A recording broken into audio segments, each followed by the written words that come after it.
franchising is never just about franchising a business. There's always a story behind it. An entrepreneur finding a better way, starting a business, and then going on a journey, franchising and improving the lives of franchisees. And today we're going to have an amazing team, HHO Carbon Cleaning. We're going to have a great conversation. Going to talk about the journey and changing lives.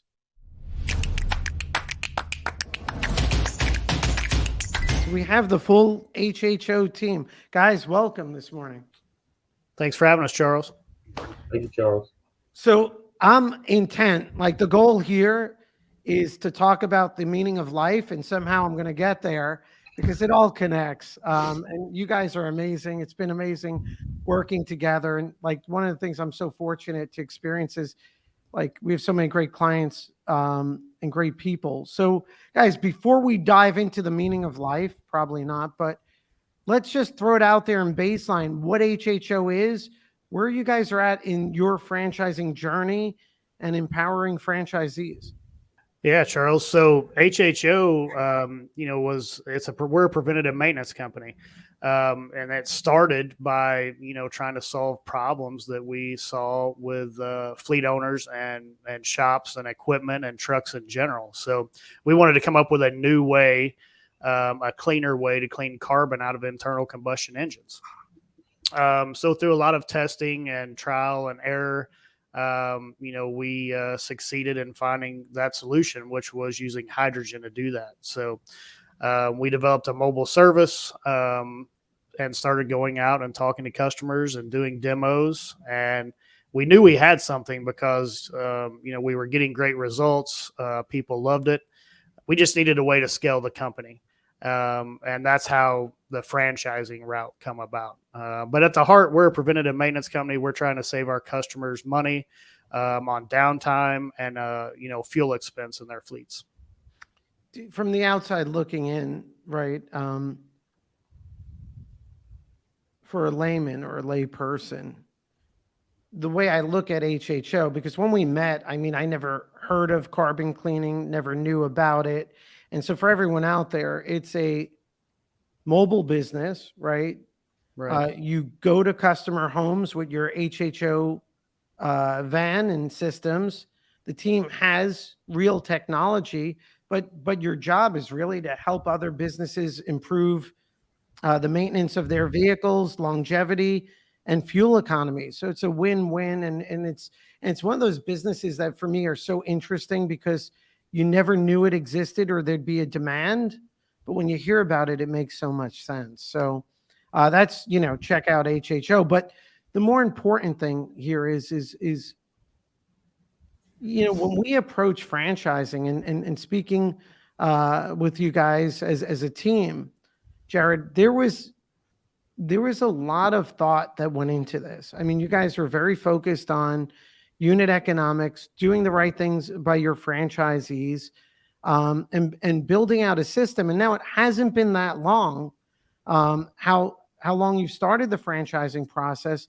How many franchisees are out there? And if you could share, because we have our audience, our subscribers are franchisors, brokers, franchisees. What stage of the franchising journey are you at right now? And what has it been like so far? Yeah, franchising was something I wasn't familiar with at all when we started this venture, but it's been awesome. We have 14 franchisees operating a little over 40 territories. I think, Thomas, if I'm correct. And yeah, our franchisees are like family to us. Our number one goal is to make them successful, and that's what we strive to do every day. We have some great franchisees spread out across the U.S. They support us, and they know we're building a startup company, and their feedback's important to us. And definitely every one of them is part of the team when it comes to that. Well, and I love that you've built a team. If I had to characterize the team, and this is just off the cuff, beyond leadership and founder Jared, then I'd say Cord is the brand philosopher. And right. Tom is the technician. And I have to say, for anyone listening, this is a genuine team, and I love, I love working together. Cord, talk about the story behind HHO and really what's its reason why it exists and how did this come about? Yeah, I mean, Jared, he doesn't like to brag on himself always, but he's a 20-year ASE Master Certified Technician, ran absolutely a top quality automotive diesel repair shop here in Metropolis, Illinois, where the company was founded. Um, Napa Auto Care Center, AAA certified, the works, all of that.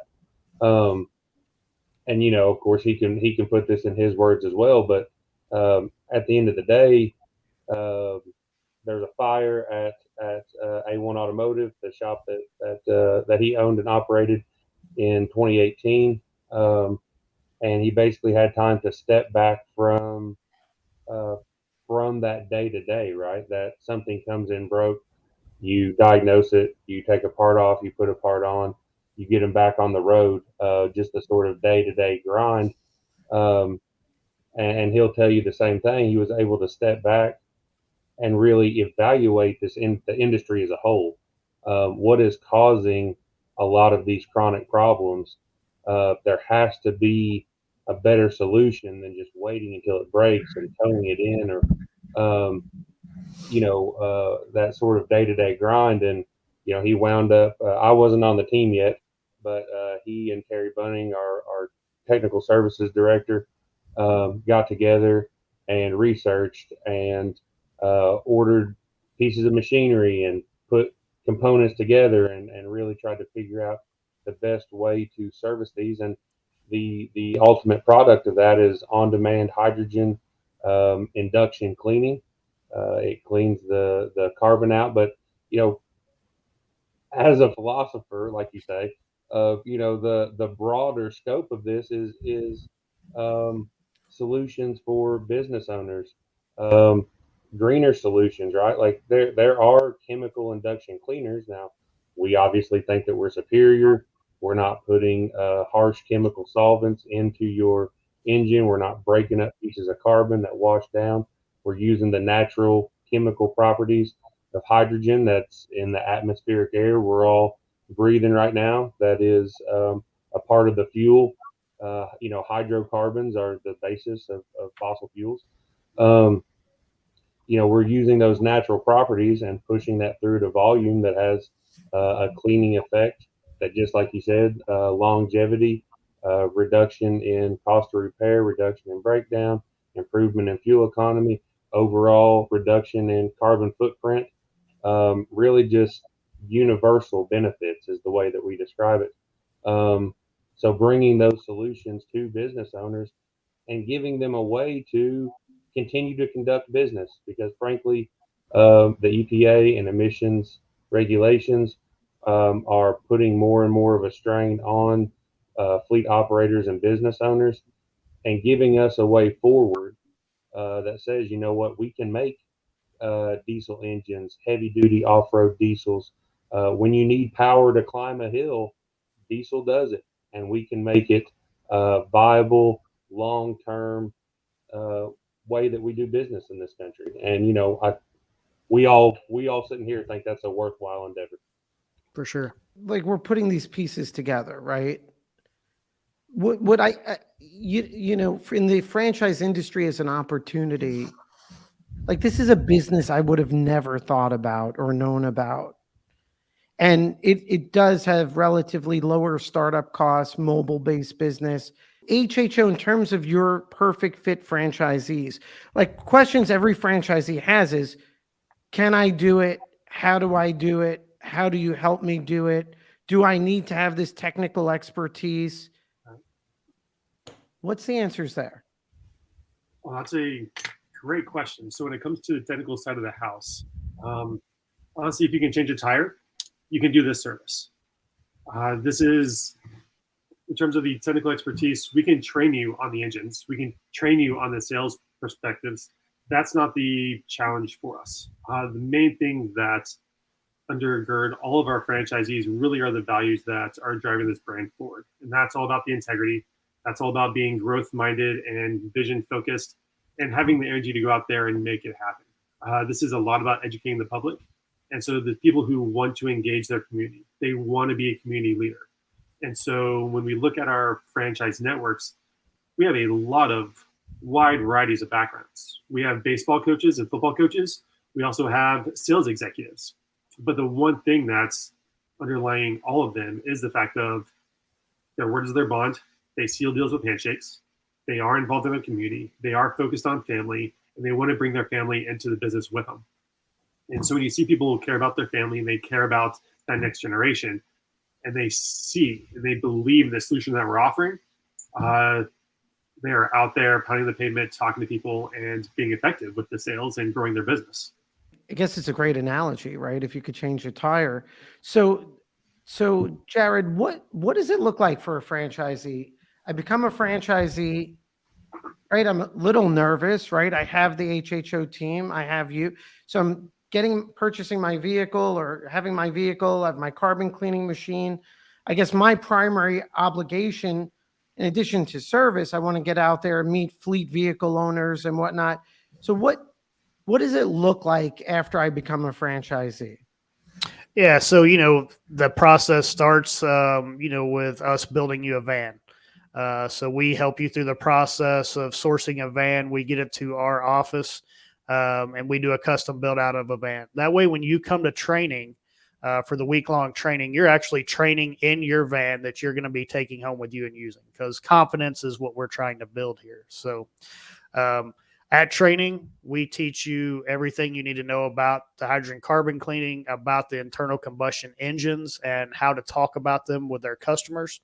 Because some of our franchisees aren't necessarily from a technical or automotive or diesel background. So, we spend a lot of time talking with them just on the terminology to use with the customers that they're approaching. Our main goal is when they leave here on a Friday afternoon to head back to their to where they're from to start working, we want them to have that confidence where they can go talk to anybody about this. And, that's a big step. Once they get back to their territory to start working, we have usually 2 or 3 calls a week with them the first couple weeks, just kind of bouncing things back and forth. But, we don't leave anybody hanging. We don't send anybody out there and be like, hey, this is your baby now. I mean, up until the 6-month time frame, we usually at least have weekly or bi-weekly calls with them to just continue that training process on, okay, what have your customers said? What questions have you got asked? This is, how we answer those type things. So for a new franchisee, and this could have a broad answer, I don't know what it is, but what do the wins feel like? I leave training. What are the things that get franchisees excited where you're like, yeah, these markers or achieving this, that's a win and you're on your way? So what are those guideposts? Yeah, I mean, one of our newest franchisees, for example, the first week he was, in his area working. I mean, having those positive conversations, getting free, being able to show demos, do demos for our customers, no cost demos, and show them what exactly we do, get people excited. And then we get those calls on the phone. Hey, I just signed a 57 truck fleet on his 3rd day in his new territory. Talked to him this morning already. He was out doing 12 services. I mean, I would say for our franchisees, those goalposts, those wins are going to just be positive conversations, positive demonstrations, and landing that first jobs, that big 57 truck contract that puts them on the map in their area. That's exciting for us to watch. It's exciting for our franchisees, and we love getting those phone calls for sure. And it's really delivering results, Charles. I mean, Sure. Jared's talking about the sort of end result of that, which is the recurring contract for service, which obviously from a business perspective is what we want. But, they're excited when they, I've got one sitting here on my desk. They're excited whenever they see that the boost pressure went from 7.8, basically, completely inundated with carbon, basically has lost all of its aerodynamic properties that make the engine fuel efficient, provide horsepower, drivability as far as, when you press the accelerator, it has power to go.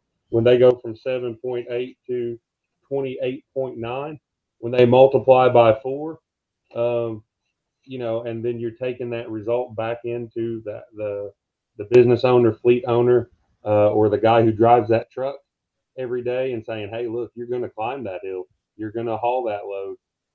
You're going to probably, I mean, this is a longer term metric, but you're probably going to get that 10, 12, 14% fuel economy increase whenever your turbocharger is now actually spooling up and, like it was designed. And then of course that leads to the 57 truck fleet. But, I hear them getting excited and obviously printing off, highlighting, sending me, an email about the great results they got, So I love that as a demarker because in sales, right, like sometimes you deliver great results and it's just a process. You only close, we aim for 15%. That's what we do here at HQ, but, closing 10% of all leads, that's great sales, right? So, I like whenever they produce results, that gets me excited. That gets them excited. And they know that we have something here that is really special, that as long as we just keep that activity level up and we put those results in front of enough people, we're going to be successful. Right. Yeah, it makes life feel a lot better when you could see that tangible result and those benefits. Tom, from a human element, like when you're speaking with franchisee candidates, and this is not specific to HHO, because it's what do they share? What are you learning about the stage of life people are at? What brings them to consider a franchise opportunity, the pain points, the friction, and where are they focused? For me, the transition for me was going from being a veteran and serving in the military. And when you're in the military, you can't talk about what you do when you come home. And so your kids see you leave in the morning, they see you when you come home, or they don't know when you're coming home. And there was just this separation and this compartmentalization from my work life and the family life. And we wanted to have a more integrated family. And so especially for veterans, and you see it for those who are in the corporate world as well, it's like, I want to integrate the family into what I'm doing. I want to bring my life into a nice whole, a nice integrated tapestry, rather than the comic books with everything nice and segregated. Like I want to mature and make it a greater piece of art. And so I see for the people and the prospects that I'm talking to, they want to leave the corporate world. They want to make it more personal. They don't want to travel as much. They want to focus on their local community. And another part is just they want to have their own freedom. They want to have control over their schedule. They want to be able to go to the baseball games with their family and then maybe work afterwards or maybe work before, or they want to be able to bring their kid along with them. And so you see these with that schedule and the freedom and a correlation between their efforts and the dollar line that they're bringing home. And with this sort of opportunity, with the profit margins this sort of business has, there is great room and evidence for that. So they're delivering a positive service. They have a strong profit margin, so they're able to see the dollar line and their quality of life is definitely increasing. And they just have that control back over it. And that's a huge opportunity for them. Yeah, life moves fast, right? Those baseball games and other events are important, but you got to work your whatever off. But so for the first 6 months or so, you're definitely... Well, and you know what? I say go work even harder to every HHO franchisee and let's get more done. Right. No, but you have to go. And I mean, just so reference, Tom, how many kids do you have? It's pretty common, normal. We just had our 10th kid. I think Cord's giving us the answer there. We're running out of hands. We might use all the screens to count them up here pretty soon. So, right. You know what, guys? This is what makes the conversation special. It really is. Jared, when you reflect backwards and you're thinking about your own journey, right, and starting HHO and where you are today, and even on why am I speaking to Charles on a podcast or whatever this is. Like, what do you think about this journey? How does it make you feel when you're getting to a stage where you have franchisees relying on you? and succeeding, and you're building a brand and a great business. What are your thoughts? Yeah, I reflect on this quite a bit, Charles, and kind of how we got to where we're at from the beginning. And first off, my recommendations for other franchisors are, finding the right people at the beginning. I think that was a big part of how our franchising got started, was just meeting the right people. Charles, you were one of them, and we appreciate everything you've done for us. But having a franchisee network can be a little overwhelming at times. I mean, there is a lot of pressure that we put on ourselves because we want these franchisees to have everything they need to be successful. But it's also a lot of fun when we succeed and we get to interact with awesome franchisees on a daily basis. I can't think of anything else I'd rather be doing than building this company. But definitely, I think, in the franchising world as a whole, I get a lot of calls from other franchisors that maybe have never was able to launch or never sold a franchise. And they're like, Jared, how are you doing what you're doing? Like, you don't follow all the rules that you read in the franchising books, and I think that sets us apart. We're not a cookie cutter brand. I mean, yes, we have found the right people in the industry that definitely help us out, but we have our own vision on how we want to do things and how we want to grow. And I think that's part of why people, are kind of drawn to this brand at times. We're honest people. We tell the truth. And, that's kind of how we're going to keep doing it, Charles. Yeah, I mean, you guys are definitely mission driven. And I mean, from the very first moments we spoke, you've always been precise and focused. Cord and Tom and I were at a recent conference, and so your team was there, and I saw brokers and people interested in HHO, but that's also a reflection on your team. You guys are focused on not necessarily your product or service, but what we stand for our franchisees and how we could help transform their lives. But the other side of that was we saw struggling franchisors that didn't understand their mission. So to that point, Jared, as you're speaking to these franchisors that reach out to you, the keys to franchise success, which we know there aren't, it's a process, but what's some of the key cornerstones or foundational elements you think they should be focused on? Yeah, I think, my take on some of the franchisors that are having trouble launching is they get into this routine where they're just paying all these different companies to do these different things for them. But there's no personal experience there. The founder of the company is not talking with the potential franchisees. He's not dealing with the franchisees if he has any on a daily basis. I think it's easy to get in that routine as a founder of a company to, put that off on other people all the time.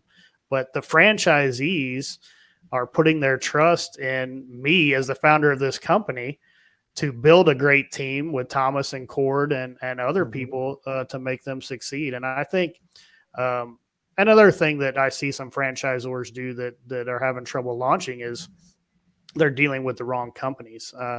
I mean, Charles, there's a million different people that think they have the strategy to win at franchising, right? But it's hard. It's a hard business to start, and it takes dealing with the right people. So I think, doing a little more investigation and talking to other franchisors that have successfully done it would be my recommendation for a up and coming franchisor. Yeah, and just watching this podcast, take a look at Jared leadership level and whatnot, but building a great team, Tom, Cord, guys, it's always a pleasure interacting when receiving calls from you guys, our teamwork, right? So it's no accident, the success you're building. And that's the other point too, I think, for franchisors. Jared was doing what he does in running the system, and Cord and Tom are at conferences and at events and having personal communications and advancing their know-how and the brand. So team's always critically important. At the end of every, I do these podcasts, I think I'm doing it for other people. And at the end, I'm like, I learned something and I'm motivated and there's a lot of takeaways. So I appreciate the time and looking forward to getting together again. Yeah, Charles, thank you. We appreciate everything you do for us.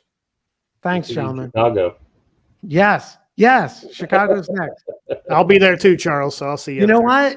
We're gonna have a great time. There'll be a ball. We'll get to go to a Cubs game too, and it's gonna be a lot of great conversations about development. So I'm looking forward to it, Jared. I'm looking forward to it, gentlemen.